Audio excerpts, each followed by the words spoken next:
இயேசு கிறிஸ்துவின் நாமத்தினாலே இந்த காலை வேளையில கூடி வந்திருக்கிற உங்கள் ஒவ்வொருவரையும் அன்போடு கூட நான் வாழ்த்துகிறேன்.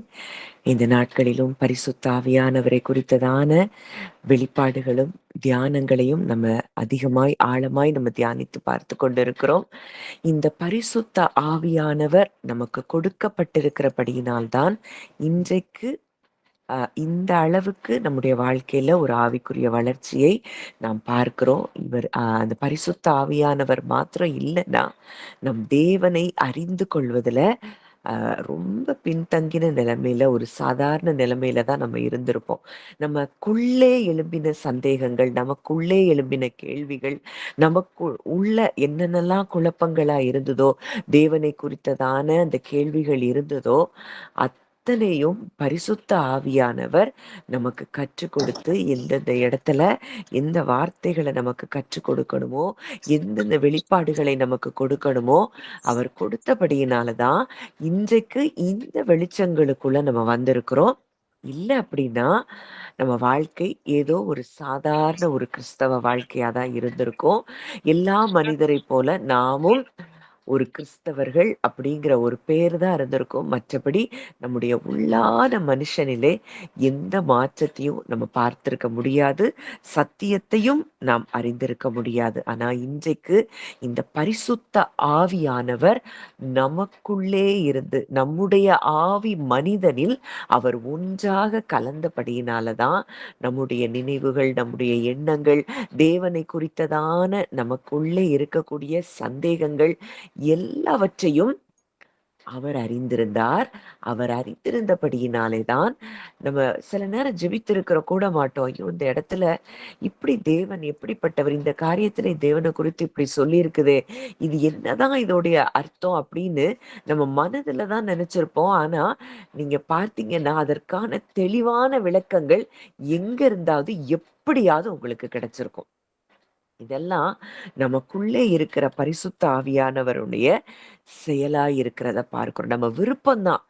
அதான் வசனம் சொல்லுது, "தாகமுள்ளவன் மேல் தண்ணீரையும், வறண்ட நிலத்தின் மேல் ஆறுகளையும் ஓடப் பண்ணுவேன்." அந்த தாகம் இருந்தா போதும், அந்த தண்ணீர் நம்ம மேல ஊற்றப்படுதாம். என்ன என்ன வெளிச்சம் நமக்கு வேணும்?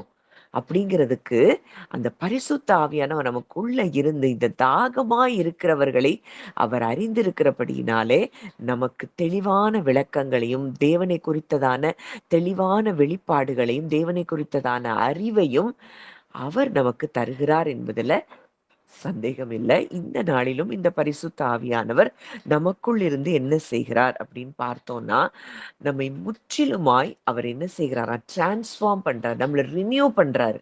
புது மனுஷனாய் நம்மை மாற்றுகிற வேலையை இந்த பரிசுத்த ஆவியானவர் தான் நமக்குள் இருந்து செய்கிறார் என்பதை நம்ம பார்க்கிறோம். இதுக்கு உதாரணமா நம்ம பவுல பார்க்கும் பொழுது, ஒரு காலத்துல அவன் வெறுப்பு நிறைந்தவனாய், கசப்பு நிறைந்தவனாய், மக்களை துன்புறுத்துகிறவனாய், மக்களை கொலை செய்யவும் அவன் விரும்புகிறவனாய் இருந்தான்.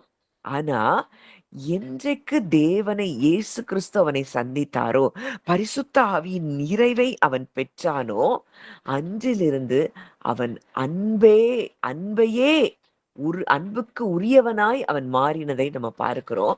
ஒரு அதிகாரம் முழுவதையுமே அன்பை குறித்து எழுதினதை நம்ம பார்க்கிறோம். ஒரு காலத்துல அவன் துன்புறுத்துகிறவனா இருந்தான். மக்கள் மேல அன்பே இல்ல. நீ கிறிஸ்துவ ஏற்றுக்கொண்டன்னா, அவன் என்ன செய்யக்கூடாது? அவன் உயிரோட இருக்கக்கூடாதுங்கிற இடத்துல தான் அவன் இருதயம் இருந்தது. ஆனால் இயேசுவை ஏற்றுக்கொண்ட பிறகு, பரிசுத்த ஆவியின் நிறைவை பெற்ற பிறகு, அவனுடைய வாழ்க்கை முற்றிலுமாய் மாறி, அன்பு நிறைந்தவனாய் அவன் காணப்பட்டதை பார்க்கிறோம். துன்புறுத்துகிறவனாய் இருந்தவன். கிறிஸ்துவை குறித்து, கிறிஸ்துவை அறிந்தவர்கள், கிறிஸ்துவை பின்பற்றுகிறவர்களை துன்புறுத்துகிறவனாய் இருந்தவன், அதே கிறிஸ்துவை பிரசங்கிக்கிறவனாய் அவன் மாறினதையும் நம்ம பார்க்கிறோம். அப்போ அந்த அளவுக்கு உள்ளிருக்கிற பரிசுத்த ஆவியானவர் அவனுக்குள்ளிருந்து செயல்பட்டதை நாம் பார்க்கிறோம். அங்கே பரிசுத்த ஆவியானவர் பவுலுடைய மனக்கண்களை திறந்தது மாத்திரமல்லாமல் அவனை நிரப்பி அவனுடைய நேச்சரே அங்க மாற்றப்படுகிறது. இதற்கு எல்லாம் பின்பாக இருந்து செயல்படுகிறவர் யார் என்றால் பவுலுக்குள்ளே இருந்த பரிசுத்த ஆவியானவர்.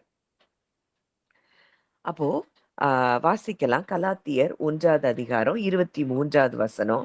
அங்க பவுல் என்ன சொல்றாருன்னு பார்க்கும்போது நமக்கு இது நன்றாக புரியும். கலாத்தியர் 1:23. முன்னே நம்மை துன்பப்படுத்தினவனே தான் அழிக்கத் தேடின விசுவாசத்தை இப்பொழுது பிரசங்கிக்கிறான் என்பதை மாத்திரம் அவர்கள் கேள்விப்பட்டிருந்து என்னை பற்றி தேவனை மகிமைப்படுத்தினார்கள். முன்னே நம்மை துன்பப்படுத்தினவனே. வசனம் தெளிவா சொல்லுது. அங்க அந்த கலாத்தியர் சபைக்கு அவர் எழுதுறாருன்னா, நான் தான் அவங்கள துன்பப்படுத்தினேன். துன்பப்படுத்தின நானே அவர்கள் அழிக்கத் தேடின விசுவாசத்தை, அவன் அழிக்கத் தேடின விசுவாசத்தை இப்பொழுது பிரசங்கிக்கிறான் என்பதை மாத்திரம் அவர்கள் கேள்விப்பட்டிருந்து என்னை பற்றி தேவனை மகிமைப்படுத்தினார்கள். ஒரு மனுஷனுடைய வாழ்க்கைய டோட்டலா அப்சைட் டவுனா மாத்துறது, அந்த டோட்டலா ஒரு டர்னிங் பேக். அது யார் செய்ய முடியும்னா, பரிசுத்த ஆவியானவர் மாத்திரமே செய்ய முடியும். எத்தனையோ சாட்சிகள நம்ம கேட்டிருக்கிறோம். எப்படியெல்லாம் கிறிஸ்துவை துன்புறுத்துகிறவர்கள், கிறிஸ்துவை மறுதலிக்கிறவர்கள், கிறிஸ்துவை பின்பற்றினவர்களை துன்புறுத்தினவர்கள் எல்லாரும் இன்னைக்கு பார்த்தா நெறைய பேரு பைபிள கிழிச்சு போட்டவங்க. இவங்க எல்லாரும் தான் இன்றைக்கு வல்லமையான ஊழியர்களாய், தேவனை உண்மையாய் நேசித்து அவருக்காக ஊழியம் செய்கிறவர்களாய் மாறி இருக்கிறதையெல்லாம் நம்ம பார்த்திருக்கிறோம்.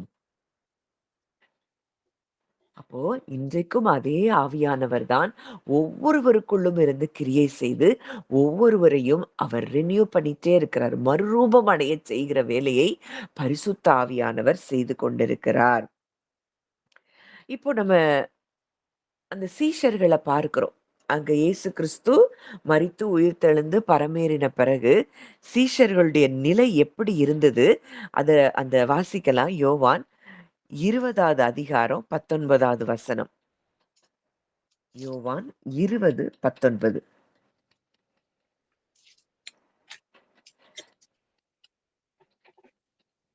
வாரத்தின் முதல் நாளாகிய அன்றைய தினம் சாயங்கால வேளையிலே சீசர்கள் கூடியிருந்த இடத்தில் யூதர்களுக்கு பயந்ததினால் கதவுகள் பூட்டி இருக்கையில் இயேசு வந்து நடுவிலே நின்று உங்களுக்கு சமாதானம் என்றார்.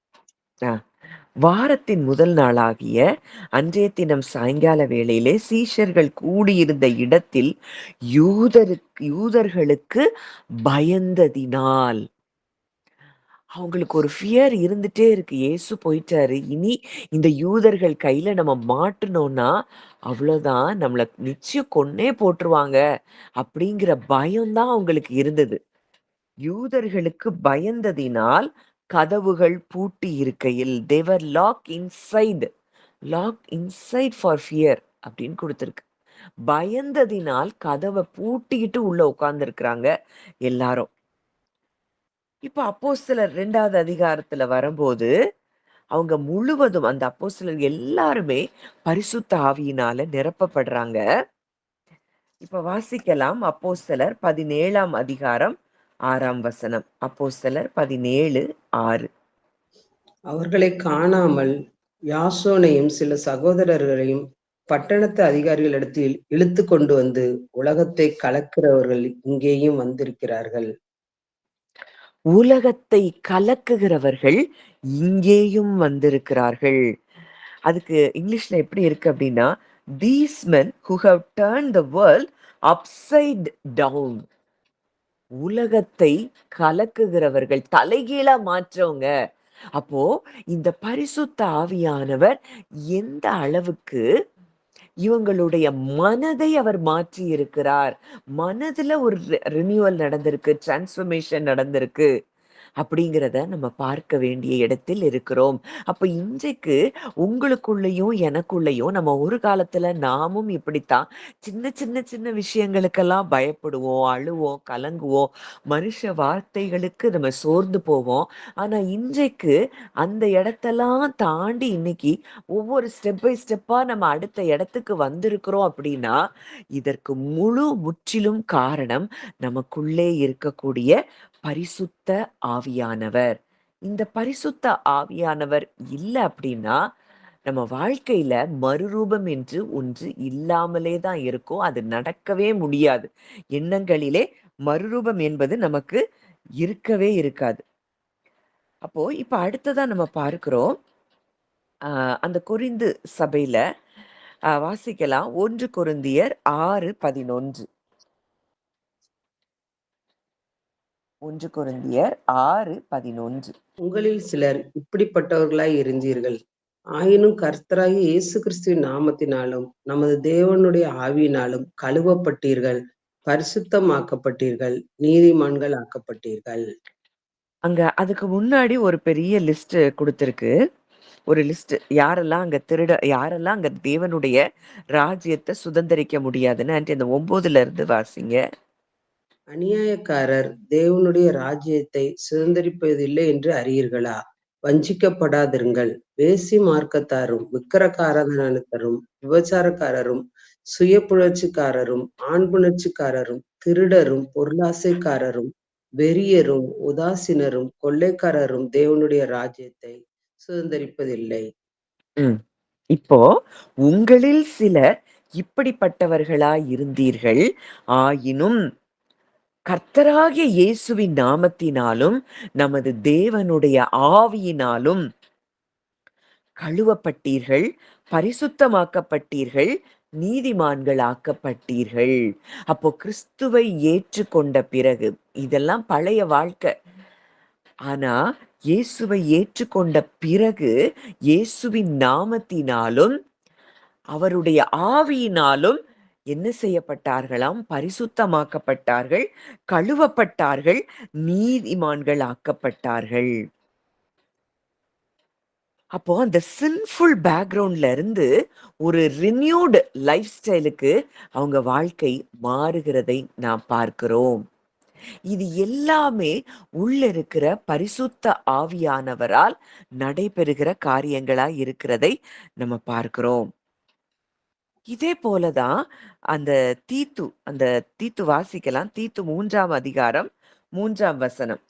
அந்த மக்கள் எப்படி இருந்தாங்க? தீத்து 3ஆம் அதிகாரம் 3ஆம் வசனம். ஏனெனில் முற்காலத்திலே நாமும் புத்தியினரும் கீழ்ப்படியாதவர்களும் வழிதப்பி நடக்கிறவர்களும் பலவித இச்சைகளுக்கும் இன்பங்களுக்கும் அடிமைப்பட்டவர்களும் துர்க்குணத்தோடும் பொறாமையோடும் ஜீவனம் பண்ணுகிறவர்களும் பகை பகைக்கப்படத்தக்கவர்களும் ஒருவரையொருவர் பகைக்கிறவர்களாயும் இருந்தோம். 4, 5 வாசிச்சிருங்க. நம்முடைய இரட்சகராகிய தேவனுடைய தயவையும் மனுஷர் மேலுள்ள அன்பும் பிரசன்னமான போது நாம் செய்த நீதியின் கிரியை நிமித்தம் அவர் நம்மை ரட்சியாமல் தமது இரக்கத்தின்படியே மறுஜென்ம முழுக்கினாலும் பரிசுத்த ஆவியினுடைய புதிதாக்கினாலும் நம்மை ரட்சித்தார். முன்னே நாமும் எப்படி இருந்தோமா? கீழ்ப்படியாதவர்களாய், வழிதப்பி நடக்கிறவர்களாய், பலவித இச்சைகளுக்கும், இன்பங்களுக்கும் அடிமைப்பட்டவர்களாய், துர்க்குணம், பொறாமை இதோடு ஜீவனம் பண்ணுகிறவர்களாய், பகைக்கப்படத்தக்கவர்களாய் இப்படிதான் இருந்தோம். ஆனா, தேவனுடைய தயையும், மனுஷர் மேலுள்ள அன்பும் பிரசன்னமான போது நாம் செய்த நீதியின் கிரியைகளின் நிமித்தம் அவர் நம்மை ரட்சிக்காமல், மறுஜென்மம் முழுக்கினாலும், பரிசுத்த ஆவியினுடைய புதிதாக்குதலினாலும் நம்மை ரட்சித்தார். Through the washing of new birth and renewing by the Holy Spirit. அப்போ இந்த நேச்சர்லாம் இன்னைக்கு நமக்கு மாறி இருக்குன்னா, ஏதோ நம்ம ரொம்ப நீதிமான் ஆயிட்டோம். நான் செஞ்சிருக்கிறேன். அதனால நான் நீதிமான் ஆயிட்டேன்னு சொல்றதுக்கு நம்மகிட்ட எதுவுமே இல்ல. நமக்குள்ள இருக்கிற பரிசுத்த ஆவியானவருடைய செயல்தான் நாம் இன்றைக்கு இந்த இடத்துல இல்லாதபடி நம்ம எப்படி இருக்கிறோம்? கிறிஸ்துவுக்குள், தேவனுக்குள் நம்ம முற்காலத்துல செய்து வந்த காரியங்களை செய்யாமல் கிறிஸ்துவுக்குள் நாம் யார் என்கிற இடத்துல நம்ம ரூட்டா இருக்கிறோம்னா அதற்கு காரணமே பரிசுத்த ஆவியானவர். பரிசுத்த ஆவியினுடைய புதிதாக்குதல்.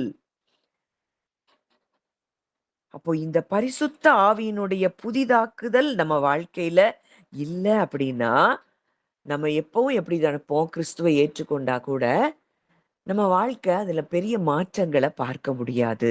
இந்த பரிசுத்த ஆவியானவரை சார்ந்து வாழ்கிற ஒவ்வொரு மனிதனும் அவன் தேவனுடைய சாயலுக்கு ஒப்பாக மாறுகிறான். அப்போ இந்த இடத்துல தான் நாம் பரிசுத்த ஆவியானவரை அறிந்து கொள்ள வேண்டியது எவ்வளவு அவசியம், பரிசுத்த ஆவியானவரோடு கூட உறவில் இருப்பது எவ்வளவு அவசியம் என்பதை நாம் அறிந்து கொள்ள வேண்டும். அந்த வாசிக்கலாம். எபேசியர் 4வது அதிகாரம் 23, 24.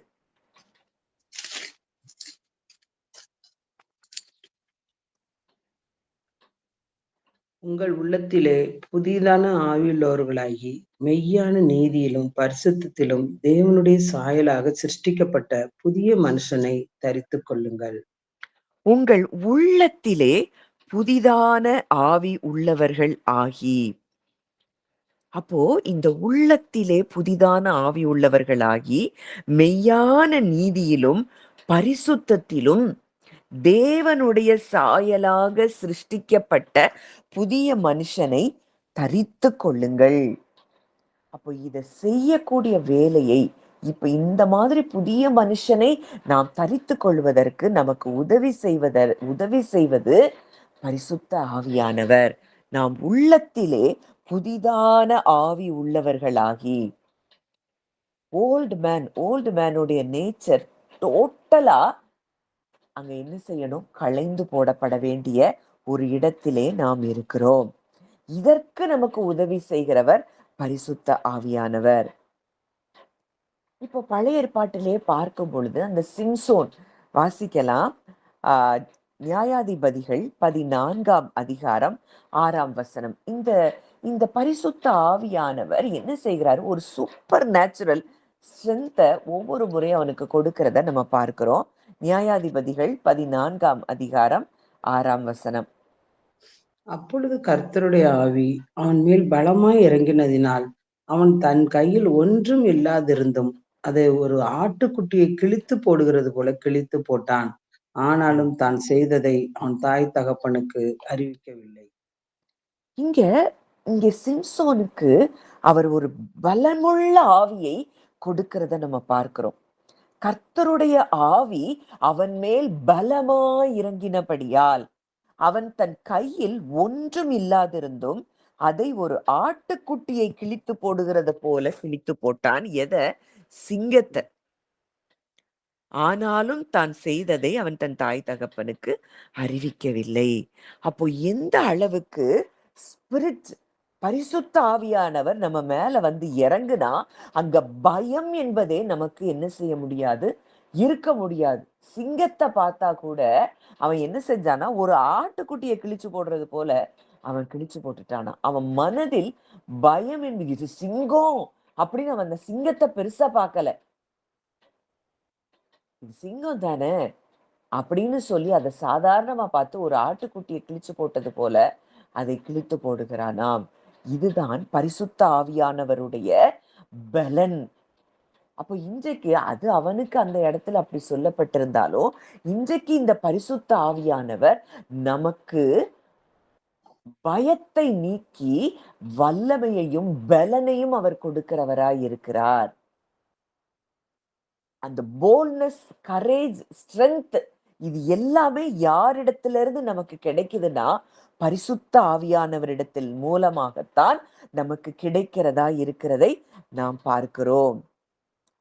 இப்போ அதே நியாயாதிபதிகள் 15வது அதிகாரம் 14வது வசனத்துல நம்ம பார்க்கும் பொழுது வாசிங்க. நியாயாதிபதிகள் 15, 14. அவன் லேகி வரைக்கும் வந்து சேர்ந்த பொழுது பெலிஸ்தர் அவனுக்கு விரோதமாய் ஆரவாரம் பண்ணினார்கள்.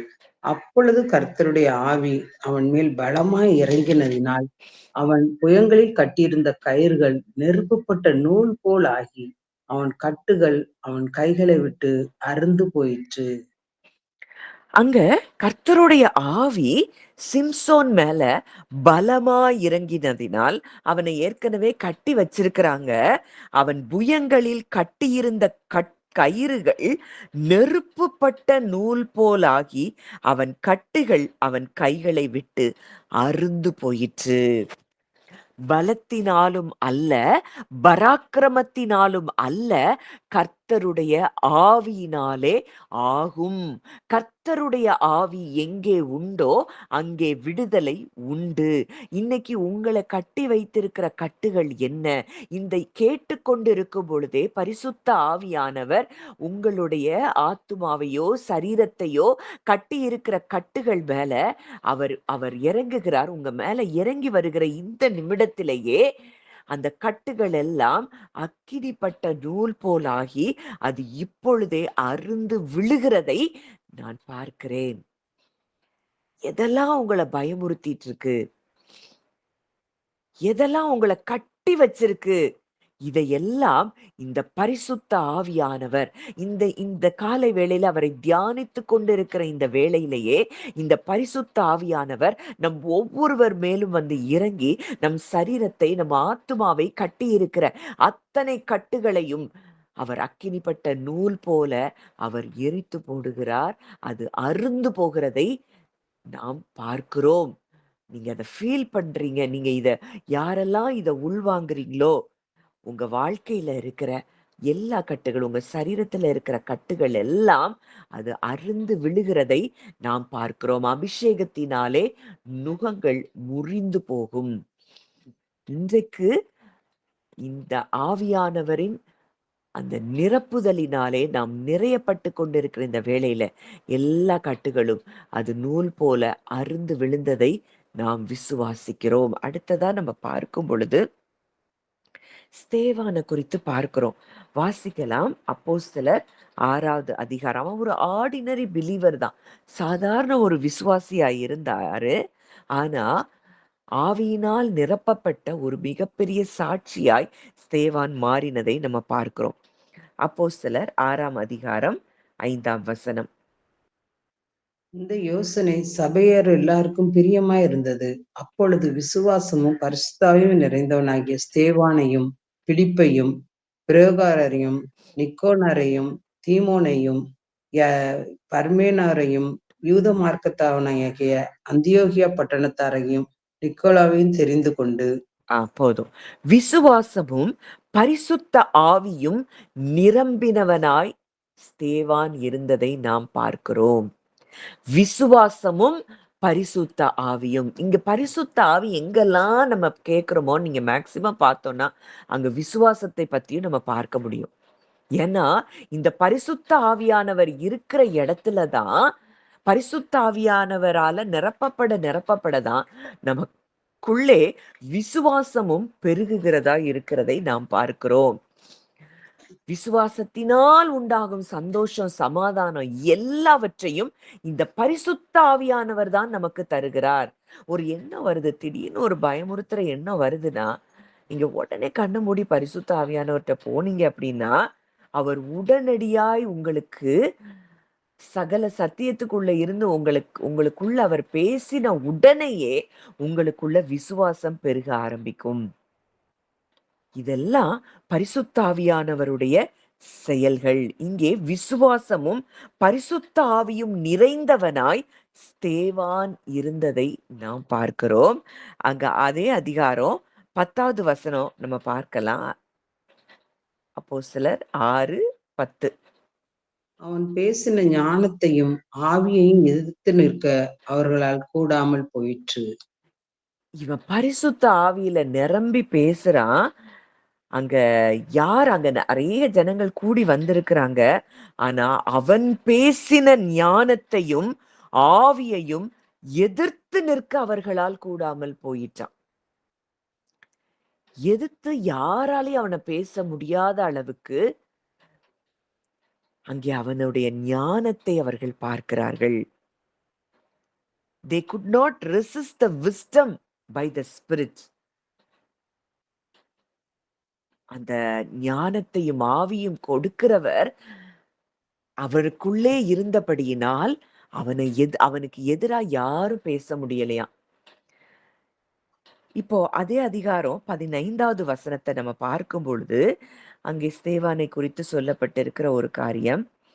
ஆலோசனை சங்கத்தில் உட்கார்ந்திருந்த அனைவரும் அவன் மேல் கண்ணோக்கமாயிருந்து அவன் முகம் தேவதூதன் முகம் போல் இருக்க கண்டார்கள். இந்த பரிசுத்த ஆவியினால் நிரப்பப்பட்டவனுடைய முகம் எப்படி இருந்தது? அவன் மேல எல்லாரும் பார்க்கறாங்க. அவன் முகம் எப்படி இருக்கான்? தேவதூதனுடைய முகம் போல இருக்குதாம். அப்போ அந்த அளவுக்கு அவன் முகம் அப்படி ஷைன் பண்ணுது ஏஞ்சல் போல. His face shone like an angel. அப்போ அந்த அளவுக்கு அவன் பரிசுத்த ஆவியானவரால நிரப்பப்பட்டிருந்ததை நாம் பார்க்கிறோம். இன்னைக்கு நம்ம முகம் எப்படி இருக்கு? இன்னைக்கு நம்ம முகம் எப்போ அழுது, கவலைப்பட்டு, சோர்ந்து, பயந்து இப்படி இருக்கிறோமா? இல்ல ஸ்தேவானுடைய முகம் போல நம்முடைய முகமும் எப்பொழுதும் பிரகாசமாய் தேவதூதனுடைய முகம் போல் இருக்கிறதா? இந்த பரிசுத்த ஆவியினால நாம் நிரப்பப்பட நிரப்பப்பட நிரப்பப்பட அப்படியே நம்முடைய முகமும் நிச்சயம். இதெல்லாம் ஸ்தேவானுக்கு பூமியில நடந்த காரியம் தானே, ஏன் நமக்கு நடக்கல? நம்ம இத விரும்பல. நமக்குள்ளே இருக்கிற ஆவியானவருடைய அந்த வல்லமையை நம்ம அறிந்து கொள்ளாதது நிமித்தம்தான் நம்ம எப்போ எப்படி இருக்கிறோம்? உலக மனுஷனை போல சிந்திக்கிறோம், உலக மனுஷனை போல யோசிக்கிறோம். இதெல்லாம் நம்மளை நிரப்பி நம்முடைய முகத்தையே அது மங்கச் செய்து விடுகிறதை நாம் பார்க்கிறோம்.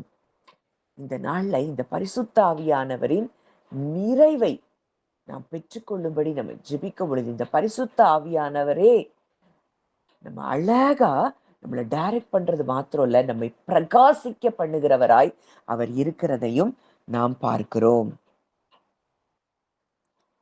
இது நம்ம நேற்று பார்த்த ஒரு வசனம், அதையும் நம்ம திருப்பி தியானிக்கலாம். அப்போஸ்தலர் 10வது அதிகாரம் 44, 45. அப்போஸ்தலர் 10, 44, 45. இந்த வார்த்தைகளை பேதுரு பேசிக் கொண்டிருக்கையில் வசனத்தை கேட்ட யாவர் மேலும் பரிசுத்த ஆவியானவர் இறங்கினார். அவர்கள் பல பாஷைகளை பேசுகிறதையும் தேவனை புகழுகிறதையும் அடுத்தது வாசிங்க. பேதுருவோடு கூட வந்திருந்த விருத்த சேதனம் உள்ள விசுவாசிகள் கேட்கும் பொழுது பரிசுத்த ஆவியின் வரம் புறஜாதிகள் மேலும் பொழிந்தருளப்பட்டதை குறித்து பிரமித்தார்கள். இந்த வார்த்தைகளை பேசிக் கொண்டிருக்கையில் வசனத்தை கேட்டவர்கள் யாவர் மேலும் பரிசுத்த ஆவியானவர் இறங்கினார். அங்க பரிசுத்த ஆவியானவர் இறங்கின உடனே அங்க ரினியூவல் இன்ஸ்டன்டா நடக்குது. உடனடியா அவங்களுக்குள்ள மாற்றம் நடக்குது. அப்போ அன்பிலீவர்ஸ் தான், அவங்க எல்லாரும் தேவனை விசுவாசியாதவர்கள் தான். இந்த பரிசுத்த ஆவியான இவர் பேதுரு வசனத்தை பேசிட்டு இருக்கும் போதே அவர் பரிசுத்த ஆவியில நிரம்பி பேசுறாரு. அந்த வார்த்தைகளை கேட்ட யாவர் மேலும் பரிசுத்த ஆவியானவர் இறங்குகிறார். உடனடியாக அவங்க மனது என்ன செய்து மறுரூபம் அடைகிறது. அவர்கள் பல பாஷைகளை பேசுகிறதையும் தேவனை புகழுகிறதையும் பேதுருவோடே கூட வந்திருந்த விருத்த சேதனம் உள்ள விசுவாசிகள் கேட்கும் பொழுது பரிசுத்த ஆவியின் வரம் புறஜாதிகள் மேலும் பொழிந்தருளப்பட்டதை குறித்து பிரமித்தார்கள். அப்போ இது நமக்கு மாத்திரம் இல்ல, புறஜாதிகள் மேலேயும் இந்த பரிசுத்த ஆவியின் வரம் அருளப்பட்டிருக்கிறது என்பதை அவர்கள் அறிந்து கொண்டார்கள். இன்ஸ்டன்டா அந்த வசனத்தை கேட்டுக்கொண்டிருந்தவர்கள் உள்ள அங்கே பயங்கரமான மாற்றங்கள் ஏற்பட்டிருந்ததை நாம் பார்க்கிறோம். அப்போ இந்த பரிசுத்த ஆவியானோட ஹார்ட்டை இன்ஸ்டன்டா ரினியூ பண்றாரு. நம்ம என்ன பேக்ரவுண்ட்ல இருந்து வர்றோங்கிறதுலாம் அவருக்கு பிரச்சனையே இல்லை. ஆனா நீ வசனத்தை கேட்கும் பொழுதே அங்க உள்ளுக்குள்ள பரிசுத்த ஆவியானவர் இறங்கி அவங்களுக்குள்ள பலமாய் கிரியை செய்கிறதை நாம் பார்க்கிறோம். அப்போ விசுவாசம் எப்படி வருது? கேள்வியினால் வருது. கேட்கிறதினால் வருது. அது எத கேட்கும்போது பரிசுத்த ஆவியினால் நிரம்பி வசனத்த ஒருத்தர் பிரசங்கிக்கும் பொழுது, அந்த வார்த்தைகள் ஒரு மனிதனுடைய இருதயத்திலே கிரியை செய்கிறதா இருக்கிறதை நாம் பார்க்கிறோம். அப்போ சும்மா எதையோ ஒண்ண பேசணும் அப்படின்னா, அங்க மக்களுக்குள்ள மாற்றங்களை நாம் பார்க்க முடியாது. இந்த பரிசுத்த ஆவியானவரை நாம் பெற்றிருந்து, அது அவராலே நாம் நிரப்பப்பட்டிருந்து, நாம் பேசுகிற ஒவ்வொரு வார்த்தைகளும் மற்றவங்களுக்குள்ள ஏதோ ஒண்ண செய்யும். அங்க உள்ளுக்குள்ள மாற்றங்கள் நடக்கிறத, அவங்களே உணருகிறதை நாம் பார்க்க முடியும். இது எல்லாமே பரிசுத்த ஆவியானவருடைய செயல்களா இருக்குது. இந்த பரிசுத்த ஆவியானவர் இன்னும் நமக்குள்ள இருந்து என்ன மாற்றத்தை கொண்டு வர்றாருன்னு பார்க்கும் பொழுது, அங்கே பயத்தை நீக்கி தைரியத்தை கொடுக்கிறவராய் இருக்கிறார். ஒரு பெரிய ரினியூவல் இதுதான். நம்ம எல்லாருக்குமே இந்த பயம் என்பது நம்ம வாழ்க்கையில இருந்துட்டே தான் இருந்துச்சு. ஆனா இன்றைக்கு இந்த பரிசுத்த ஆவியானவர் நம்மேல் ஊற்றப்பட்டிருக்கிறபடிதான் நமக்குள்ள அந்த தைரியமும் திட நம்பிக்கையும் இருக்கிறதை நாம் பார்க்கிறோம். அங்க பேதுருவ குறிச்சு நம்ம பார்க்கும் பொழுது, அங்க ஒரு காலத்துல அவர் பயங்கரமா பயந்து நடுங்குகிறவராய்த்தான் இருந்தார். அங்க வாசிக்கலாம் லூக்கா 22:57. இயேசு கூட தான் இருந்தாரு. 3 வருஷம் இயேசு செய்த எல்லா காரியங்களும் பார்த்துட்டு தான் இருந்தாரு. ஆனா இந்த பரிசுத்த ஆவியானவருக்கு முந்தின வாழ்க்கை அது மிகவும் பயம் நிறைந்த வாழ்க்கையாய் இருந்தது. லூக்கா 22:57. அதற்கு அவன், ஸ்திரீயே, அவனை அறியேன் என்று மறுதலித்தான். ஸ்திரீயே அவனை அறியேன் என்று மறுதலித்தான். காரணம் என்னன்னா பயம். அதே பேதுரு பரிசுத்த ஆவியினால் நிரப்பப்பட்ட பிறகு அதே இயேசு கிறிஸ்துவை பிரசங்கிக்கிறார் எல்லாருக்கும் முன்பாக. அப்போஸ்தலர் 2ஆம் அதிகாரம் 14ஆம் வசனம்.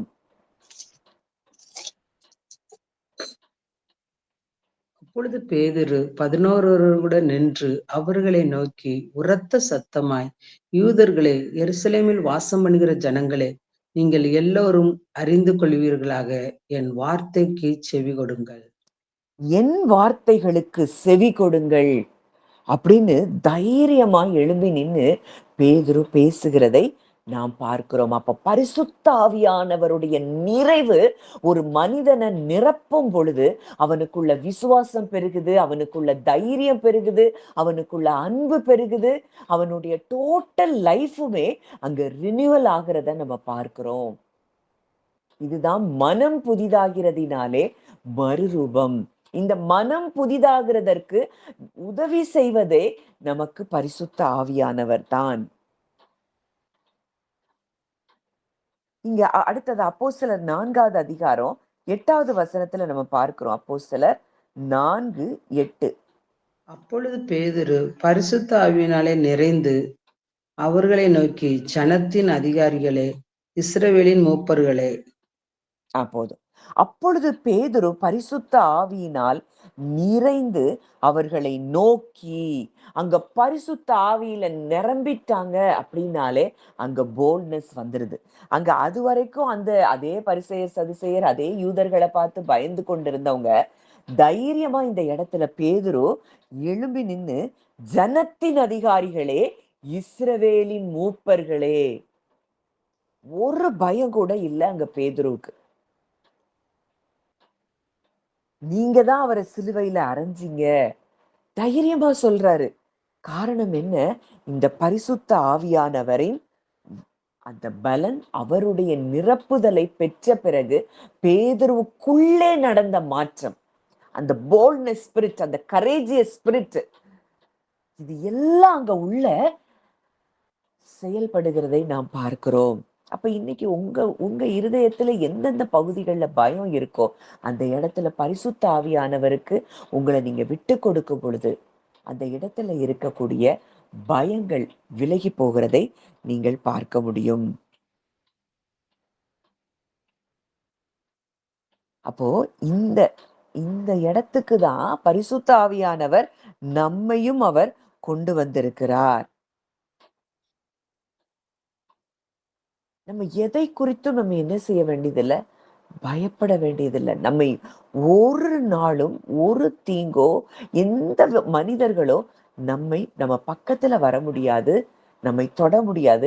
நம்மளை குறித்ததான எந்த காரியங்களையும் யாரும் என்ன செய்ய முடியாது? செய்ய முடியாது. ஏன்னா, இன்றைக்கு இந்த பரிசுத்த ஆவியானவரை பெற்றிருக்கிறோம். இந்த பரிசுத்த ஆவியானவர் நமக்குள் இருந்து அவர் வல்லமையாய் கிரியை செய்து நமக்கு தைரியத்தையும் திட நம்பிக்கையும் நமக்குள்ளே அன்பையும் நமக்குள்ளே விசுவாசத்தையும் சந்தோஷத்தையும் சமாதானத்தையும் அவர் பெருக செய்கிறவராய் இருக்கிறார். இதனாலதான் பழைய ஏற்பாட்டுல யோசுவா கிட்ட சொல்றாரு, நீ பலம் கொண்டு திடமனதாயிரு, உன் தேவனாகிய கர்த்தர் உன்னோடே இருக்கிறார்.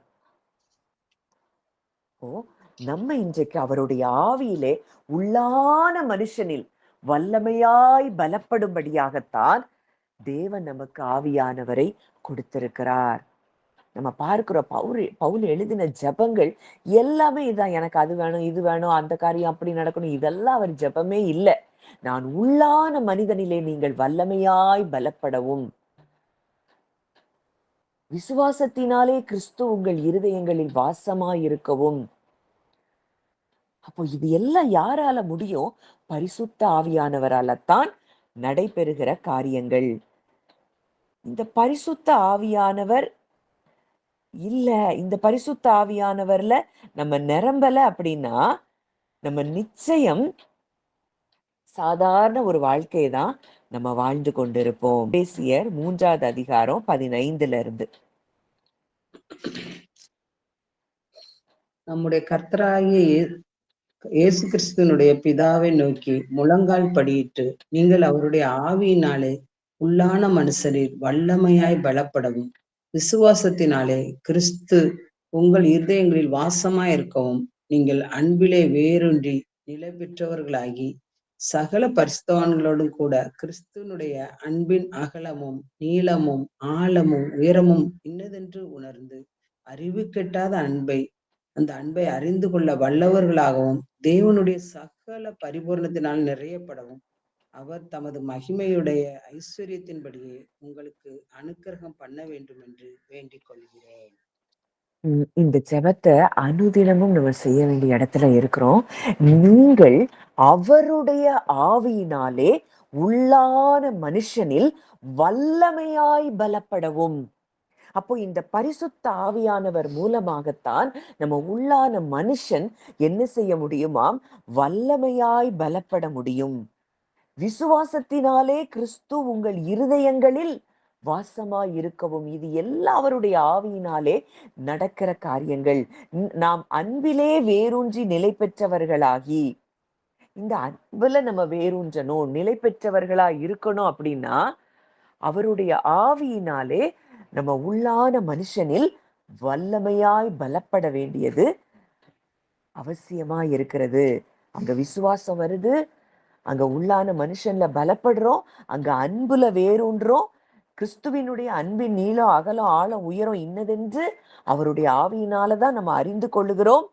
அறிவுக்கு எட்டாத அந்த அன்பை அறிந்து கொள்ள வல்லவர்களாய் நம்ம மாற முடியும். தேவனுடைய சகல பரிபூரணத்தாலும் நிறையப்படவும். அவர் நம்மை பரிபூர்ணப்படுத்தி இருக்கிறார். இன்னமும் அந்த நாலேஜ் நமக்கு இல்லை. அப்போ இந்த நாலேஜை நமக்கு கொடுக்கிறது இந்த பரிசுத்த ஆவியானவர். அவர் தமது மகிமையின் ஐஸ்வர்யத்தின்படியே விசுவாசிக்கிற உங்களுக்கு அனுகிரகம் பண்ண வேண்டும் என்று வேண்டிக் கொள்ளுகிறேன். அப்போ இது எல்லாமே பரிசுத்த ஆவியானவருடைய வல்லமையினால் பலத்தினால் நடக்கிற காரியம். உள்ளான மனுஷன்ல அவருடைய ஆவியினாலே நாம் வல்லமையாய் பலப்பட முடியும். இன்னைக்கு உங்களுக்கு என்னெல்லாம் பயம் இருக்கு, என்னெல்லாம் சோர்வு இருக்கு, இன்னைக்கு இந்த பரிசுத்த ஆவியானவருடைய ஒத்தாசையை நாம் கேட்கும் பொழுது, இந்த பரிசுத்த ஆவியானவரில் நாம் நிரம்பும் பொழுது, அவருடைய ஆவியினாலே நாம் உள்ளான மனுஷனில் வல்லமையாய் பலப்பட முடியும். அவர் நமக்கு எடுத்து சொல்லிக் கொண்டே இருப்பார். நீ தேவனுடைய பிள்ளையா இருக்கிறபடியினாலே உன்னை ஒன்றும் அணுக முடியாது. நீ அவருக்கு பக்கத்துல இருக்கிறபடியினாலே, நீ அவருக்கு பிள்ளையா இருக்கிறபடியினாலே ஒன்றும்லயும் உனக்கு குறைவு இருக்க முடியாது. இதெல்லாம் பரிசுத்த ஆவியானவர் நமக்குள்ளே இருந்து நமக்கு கற்றுக் கொடுக்க அந்த சத்தத்தை நம்ம கேட்க கேட்க கேட்க நமக்குள்ள என்ன வந்துருது, அந்த போல்ட்னஸ் ஸ்பிரிட்ட நம்ம பெற்றுக்கொள்ளுகிறவர்களாய் நாம் மாறுகிறோம். இந்த ஏர்லி சர்ச் எல்லாருமே அந்த பரிசுத்த ஆவியினாலதான் அவங்க நிரப்பப்பட்டிருந்தாங்க. வாசிக்கலாம். அப்போஸ்தலர் 5ஆம் அதிகாரம் 29ஆம் வசனம். அப்போஸ்தலர் 5:29. அதற்கு பேதுருவும் மற்ற அப்போஸ்தலரும், மனுஷருக்கு கீழ்ப்படுகிறதை பார்க்கிலும் தேவனுக்கு கீழ்ப்படுகிறதே அவசியமாயிருக்கிறது. மனுஷருக்கு கீழ்ப்படுகிறதை பார்க்கிலும் தேவனுக்கு கீழ்ப்படுகிறதே அவசியமாய் இருக்கிறது. சொல்றது யாரு? பேதுரு. ஒரு காலத்துல அந்த அரண்மனை முற்றத்துல அந்த வேலைக்காரி கேட்கும் பொழுது இல்லைன்னு சொல்லி மறுதலிக்கிறான். இயேசு எனக்கு தெரியாதுன்னு மறுதலிக்கிறான், சபிக்கிறான், சத்தியம் பண்ண தொடங்கினவன் இன்னைக்கு தைரியமா எழும்பி சொல்றான், மனுஷருக்கு கீழ்ப்படுகிறதை பார்க்கிலும் தேவனுக்கு கீழ்ப்படுகிறதே அவசியமாய் இருக்கிறது. என்ன ஒரு தைரியம்! இது எங்க இருந்து வருது? இந்த பரிசுத்த ஆவியானவரிடத்திலிருந்து வந்த தைரியம். அதே அதிகாரம் 41, 42 வாசிங்க ஆண்டி. அப்போஸ்தலர் 5:41. அவருடைய நாமத்துக்காக நாங்கள் அவமானம் அடைவதற்கு பாத்திரமாக எண்ணப்பட்டபடினால் சந்தோஷமாய் ஆலோசனை சங்கத்தை விட்டு புறப்பட்டு போய் தினந்தோறும் தேவ ஆலயத்திலேயும் வீடுகளிலேயும் இடைவிடாமல் உபதேசம் பண்ணி இயேசுவே கிறிஸ்து என்று பிரசங்கித்தார்கள். அவர்கள் அவருடைய நாமத்துக்கு தாங்கள் அவமானம் அடைவதற்கு பாத்திரராக எண்ணப்பட்டபடியினால், அவருடைய நாமத்துக்காக அதனால நாங்க அந்த அவமானத்துக்கு நாங்க பாத்திரரா எண்ணப்படுறோம்னு சொல்லி சந்தோஷமாய் ஆலோசனை சங்கத்தை விட்டு புறப்பட்டு போய் அவங்களுக்குள்ள இப்போ ஐயோ நம்மளை எல்லாருக்கும் முன்னாடி நிக்க வைக்கிறாங்களே, நம்மளை கேள்வி கேட்கிறாங்களே, நம்மளை சிறையில அடைப்பாங்களே, இந்த எந்த எண்ணமும் அவங்களுக்கு இல்ல. அவருக்காக நாங்க அவமானம் அடைகிறதற்கு பாத்திரரா இருக்கிறோம்னு சொல்லி சந்தோஷமாய் ஆலோசனை சங்கத்தை விட்டு புறப்பட்டு போய் தினம்தோறும் தேவாலயத்திலேயோ வீடுகள்லயோ இடைவிடாமல் உபதேசம் பண்ணி இயேசுவே கிறிஸ்து என்று பிரசங்கித்தார்கள். They rejoiced and continued preaching அப்படின்னு கொடுத்திருக்கு. அப்போ தினந்தோறும் அனுதினமும் இந்த பரிசுத்த ஆவியானவருடைய நிறைவு அது வரைக்கும் அவங்க மேலறையில எல்லாரும் கூடிதான் இருக்கிறாங்க. ஆனா எப்போ அந்த மேலறையில பரிசுத்த ஆவியானவரால நிரப்பப்பட்டாங்களோ, எங்களுக்கு என்ன நேர்ந்தாலும் சரி, நாங்க அவருக்காக அவமானம் அடைவதற்கு பாத்திரராக இருக்கிறோம்னு சொல்லி சந்தோஷப்படுறாங்க. அந்த அளவுக்கு அவருடைய அன்பு அவங்கள நெருக்குகிறதை நம்ம பார்க்கிறோம். அப்போ தேவன் நமக்கு எதை கொடுக்கல? பயமுள்ள ஆவியை கொடாமல் பலமும் அன்பும் தெளிந்த புத்தியும் உள்ள ஆவியதான் அவர் நமக்கு என்ன செஞ்சிருக்கிறாரா? கொடுத்திருக்கிறார். பலம், அந்த பவர், இது என்ன பலமுள்ள ஆவினா? நமக்கு அத்தாரிட்டி டு ஆக்ட், நம்ம செயல்படுவதற்கான அதிகாரம். அன்பு, அது எதை கொடுக்குது? நமக்கு வெறுப்பு இல்லாத ஒரு ஒரு அன்பு செலுத்தக்கூடிய ஒரு தைரியத்தை நமக்கு கொடுக்குது. தெளிந்த புத்தி, இது எதை கொடுக்குது? நம்ம இருதயம் இன்னைக்கு இந்த ஆவிய பெறலைன்னா எப்பவுமே கன்ஃபியூஸ்டு ஸ்டேட்ல இருப்போம். எப்பவுமே மனதுல குழப்பங்களும் மனதிலே எண்ணங்களும் அது போராடி கொண்டே இருக்கும். ஆனா இந்த ஆவியானவரால நம்ம நிரப்பப்பட்டுட்டோம் அப்படின்னா நமக்குள்ளே தெளிந்த புத்தி உண்டாகிறதை நாம் பார்க்க வேண்டும், நாம் அதை அறிந்து கொள்ள வேண்டும், நாம் அதை உணர வேண்டும். அப்போ இந்த பரிசுத்த ஆவியானவர் நமக்குள்ள வந்த பிறகு நமக்குள்ள நடக்கக்கூடிய டிரான்ஸ்ஃபர்மேஷன்ஸ், அங்க கசப்பு வெறுப்பு நிறைந்தவர்களாய் இருந்தோம்னா அன்பு நிறைந்தவர்களாய் நம்ம மாறுகிறோம். அங்க பயம் இருந்ததுன்னா அங்க தைரியம் வருது. அந்த போல்ட்னஸ் ஸ்பிரிட் வருது. அங்க அன்பும், அங்க விசுவாசம் பெருகுகிறது. இது எல்லாம் இந்த பரிசுத்த ஆவியானவரின் நிறைவை பெற்றவர்களுக்கு நடக்கிற காரியங்கள். இன்னைக்கு அதே பரிசுத்த ஆவியானவர் தான் நமக்குள்ள இருக்கிறார். நாம அந்த பரிசுத்த ஆவியானவர் கூட எந்த அளவுக்கு இன்டிமசில இருக்கிறோம், கனெக்ஷன்ல இருக்கிறோம், அதை பொறுத்து தான் இந்த தைரியத்தின் ஆவி, இந்த ரினியூவல் ஆஃப் மைண்ட் எல்லாமே நமக்கு நடக்கும். இது இல்லை அப்படின்னா நம்ம எப்பொழுதுமே சாதாரண ஒரு வாழ்க்கை, சாதாரண ஒரு கிறிஸ்தவ வாழ்க்கை தான் நம்ம வாழ்ந்து கொண்டிருப்போம். இன்றைக்கு நமக்காகவே திருத்துவத்துல ஒரு நபராய் இருக்கிற தேவன், அதே தேவன் இன்றைக்கு நமக்குள்ளே, நம் சரீரத்துக்குள்ளே அவர் வாசம் செய்து கொண்டிருக்கிறார் அப்படின்னா இன்னைக்கு எதை குறிச்சு நம்ம கவலைப்படணும்? 1 கொரிந்தியர் 6ல அந்த வசனம் இப்ப எனக்கு நினைவுக்கு வருது. 1 கொரிந்தியர் 6ஆம் அதிகாரம்.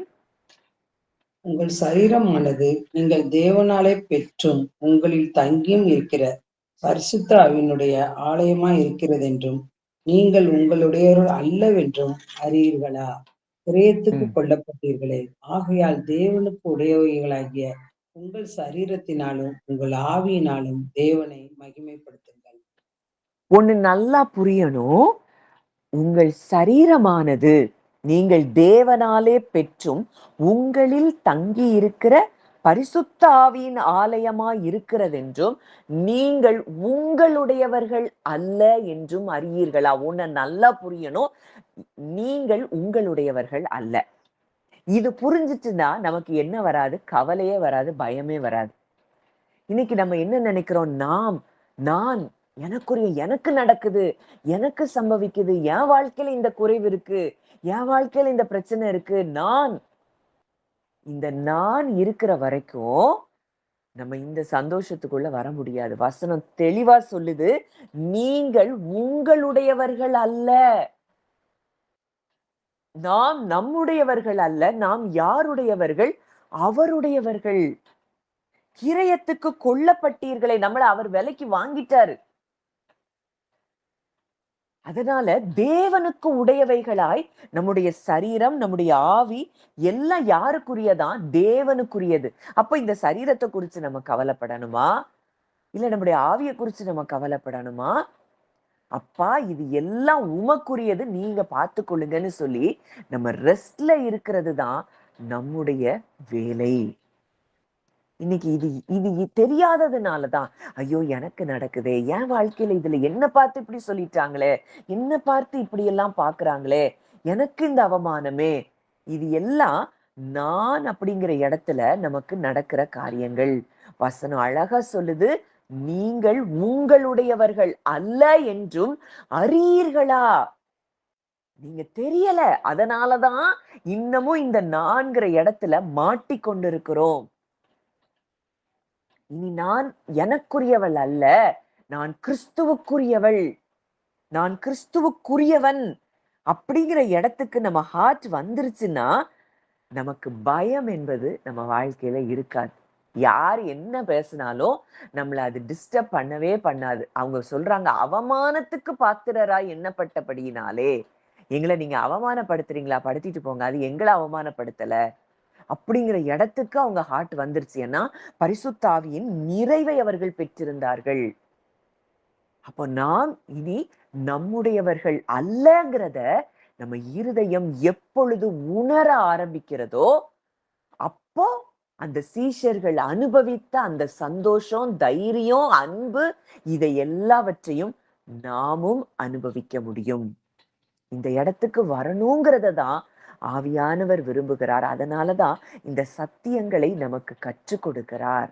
ஒண்ணு பரலோகத்திலிருந்து ஒண்ணு நமக்கு கிடைக்குதுன்னா, பரத்திலிருந்து ஒருவனுக்கு கொடுக்கப்படாவிட்டால் ஒருவனும் ஒன்றையும் பெற்றுக்கொள்ள மாட்டான்.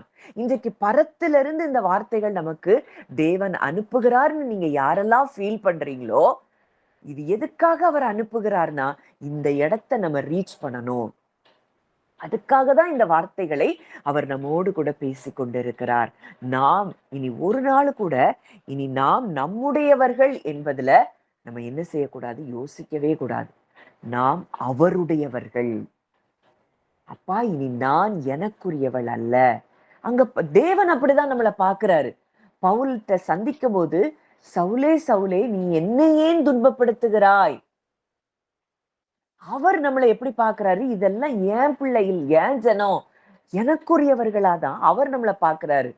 ஆனா, நம்ம அவரை எப்படி பார்க்கிறோம்? அவருக்குரியவர்களாய் நம்ம பார்க்கிறோமா?